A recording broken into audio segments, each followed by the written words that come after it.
Hey y'all, thanks for tuning in to Outdoor and Door Texan. Today I'll be showing y'all a really great use for alligator meat that isn't the same old fried gator bites. Instead, today we're making baked gator fritters. Now, if you ever had a conch fritter, you'll know exactly what I'm talking about. But for those uninitiated, it's as if a crab cake and a hush puppy had a little delicious bready baby stuffed with bell peppers, garlic, scallions, other good stuff, and of course, alligator meat.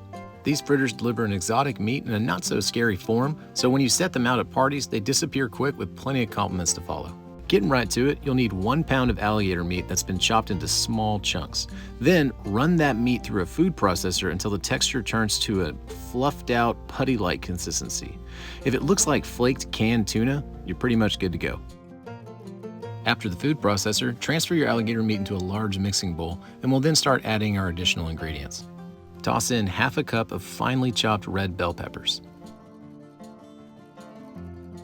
Add half a cup of chopped scallions or green onions, depending on where you are, including the green tops. 2 cloves of minced garlic.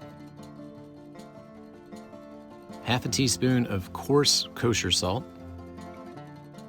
1/4 cup of whole wheat flour. 1 cup of dry bread crumbs. 2 beaten eggs,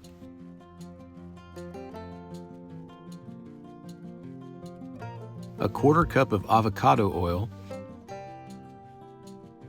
a tablespoon of whole grain mustard, and finally 1 tablespoon of ketchup.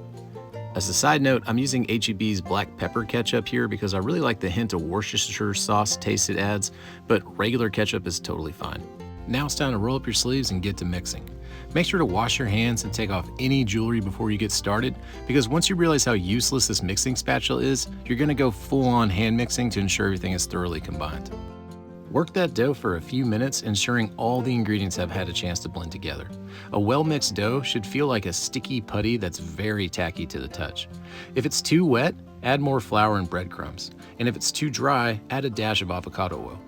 Once you're happy with your dough, lightly grease a baking pan and use your hands to form roughly 1-inch dough balls. They won't expand too much while cooking, so you can squeeze a good number of them on a single pan, but make sure to leave about 1 to 2 inches of room between each.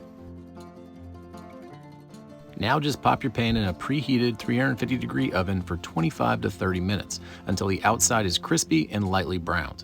If you're worried about food-safe temperatures, the FDA recommends cooking gator meat to 165 degrees internal, so feel free to use your temperature probe for peace of mind. This batch came out right around the 25-minute mark, and I was really happy with the consistency of the fritters. They had a golden crispy outside, but still had a moist, bready center. Giving these fritters a taste, you pick up that light hint of gator meat flavor, and then the bell peppers, green onions, garlic, and seasoned breading pile on, making a wonderful full bite of flavor. Add some cocktail sauce or really any other go-to dipping sauce alongside with it, and these fritters will be gone before you can even find toothpicks for them.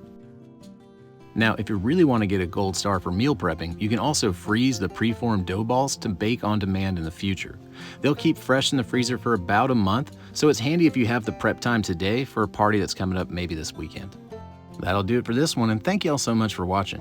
If you have any questions or tips of your own to add, please feel free to leave a comment below. Now, if you're new to the channel, I would greatly appreciate it if you considered hitting that subscribe button. It doesn't cost you anything, it certainly helps keep me going, and you'll have access to countless recipes with more great content to come. All right, y'all, take care.